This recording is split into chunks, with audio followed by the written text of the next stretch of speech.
Picture this, you're Valorant. You've got CSGO veterans calling you a kiddie game, Overwatch refugees flooding your servers, and every gaming YouTuber declaring your time of death. How do you not just survive but thrive? I'm Kimmy, the manliest man with a girl's name, and today we're gonna dissect how Valorant keeps dodging bullets from critics, competitors, and even its own community. By the end of this video, you'll see why Valorant might just be the cockroach of the gaming world. Impossible to kill. So let's jump in and see how this dead game keeps coming back to life. Remember when Valorant hit 3 million daily players during beta? Now it's down to 900,000. Game over, right? Wrong. The reality behind these numbers might surprise you and show why Valorant's still kicking ass. Let's talk numbers. Everyone loves to throw around player counts like they're the be-all and end-all of a game's success. But here's the thing.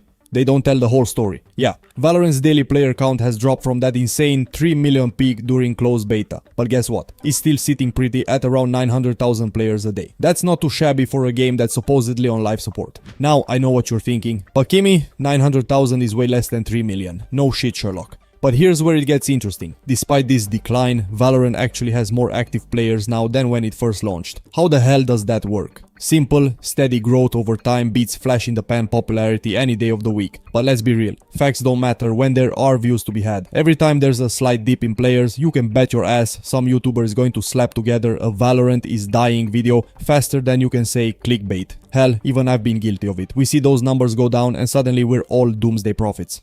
Take my buddy WestJet for example, he put out a video called "You Feel It Too, Valorant is Dying." Now don't get me wrong, Wes my boy, and he makes some good points, but seems like Valorant is actually the cockroach in this matter. Riot Games isn't just sitting on their asses while everyone's planning Valorant's funeral, nah, they're playing 4D chess with these player count fluctuations. Every time there's a dip, boom, new agent, new map, new battle pass. It's like they've got to break glass in case of player exodus button in their office. And you know what? It works. Players get bored, numbers start to drop, then suddenly there's a shiny new toy to play with. Next thing you know, everyone's back in the game, grinding for that new content. It's a cycle as old as gaming itself, but Riot's got it down to a science. But let's not kid ourselves. Valorant isn't perfect. The game still has its issues. Repetitive gameplay, hackers, smurfs, you name it, Valorant's probably got it. But somehow, despite all the doom and gloom, despite all the dead game memes, it keeps bouncing back. As of 2024, we're looking at an estimated 4 million daily players. That's right, 4 million. For a game that's been dying since launch, that's one hell of a zombie. It's almost like, I don't know, maybe the game isn't actually dying. So who wants to know the real reason Valorant keeps bouncing back? 2 words. Competitive scene. While everyone's been busy writing obituaries, Valorant's been quietly building an esports empire that's giving CS2 a run for its money. We're talking about a global competitive platform that's drawing eyeballs like crazy. The 2024 Valorant Champions, it peaked at over 3.1 million concurrent viewers. That's not just impressive, it's downright insane for a game that's supposedly 6 feet under. But here's the main point, it's not just about the viewers. Organizations are pouring serious cash into Valorant teams and events. Why? Because they see the potential. It's a self-sustaining cycle of interest and investment. More money means better production, better teams, and more hype. More hype means more viewers, more players, and you guessed it, more money. Now, I know what you're thinking, but Kimmy, what about Counter-Strike 2? Isn't that supposed to be the king of competitive FPS? Look, CS2 is great, it's the OG, but Valorant's got something unique going on. It's that perfect blend of tactical gameplay and character abilities. It's familiar enough to draw in the CS crowd, but fresh enough to keep things interesting. And here's something wild. Valorant players are more obsessed with the pro scene than the game itself. No joke. If you look at the most searched Valorant related terms, masters and other competitive keywords are right up there at the top. People aren't just playing Valorant, they're living and breathing its esports scene. The competitive scene is like a constant drip feed of inspiration for casual players. You watch these pros pull off insane plays and suddenly you're itching to jump back into the game and try it yourself. It's a brilliant strategy to keep players engaged, even when they're not actually playing. But let's not get it twisted. Valorant's esports scene isn't quite on the level of CS yet. It's the scrappy underdog punching above its weight class, but that's part of its appeal. There's this sense that you're watching something grow, something that could be the next big thing in esports. The idea of Valorant's competitive scene is how it feeds back into the game's development. Riot Games is constantly tweaking and balancing based on pro play. New agents, map changes, weapon adjustments, a lot of this stuff comes from watching how the top players push the game to its limits. Might not be the best thing to optimize a game just based on the pro players' needs, but since they only care about money, that's one way to keep the people at the top satisfied, I guess. While the pros are busy showing off their skills, there's a whole other battlefield shaping Valorant's future. What if I told you that every time you complain about Valorant, you're actually helping save it? Yeah, You heard that right. All those rage-fueled rants about Valorant's problems, they're not just blowing off steam, they're the secret sauce keeping this game alive. And trust me, it's not just because Riot enjoys watching us suffer. Let's break it down. Valorant's community is like that friend who can't decide if they love or hate you. One minute they're singing your praises, the next they're tearing you apart. And the complaints? Oh boy, they're endless. The gameplay is too repetitive. We need more maps. These toxic players are ruining everything.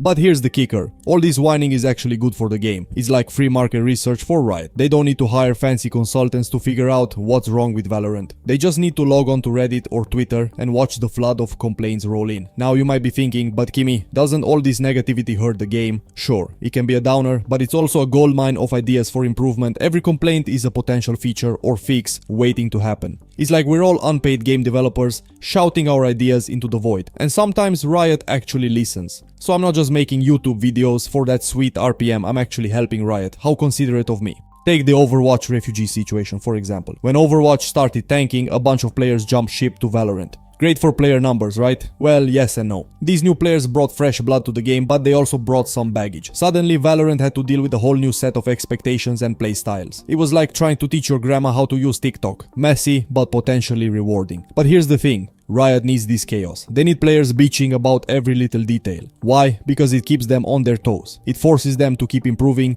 keep innovating. Without our constant nagging, Valorant might just become another stagnant shooter gathering dust. Of course, Riot's not perfect, they're slower than molasses when it comes to some updates. We're still waiting on features that CS had years ago, but at least they're doing something. Every update, every new agent, every map tweak, it's all influenced by our collective bitching and moaning. That angry Reddit post you're about to write. It might just inspire the next big update. Your salty tears are watering the garden of Valorant's growth. Poetic, isn't it? Valorant's been on a rollercoaster ride, but it's still kicking. Player counts are solid, the esports scene is blowing up, and the community's constant bitching is actually making the game better. Who would have thought? What more do we need from Valorant? I mean, the game's great, but let's be real. There's room for improvement. Imagine a world where Valorant finally delivers a replay system. That's right, the thing we've all been begging for since day one. No more relying on shaky third-party software or living with that lingering regret of not recording your 1v4 clutch. A proper replay system would let us analyze every match, break down our plays, and even catch those sneaky smurfs and hackers in the act. Let's take it a step further.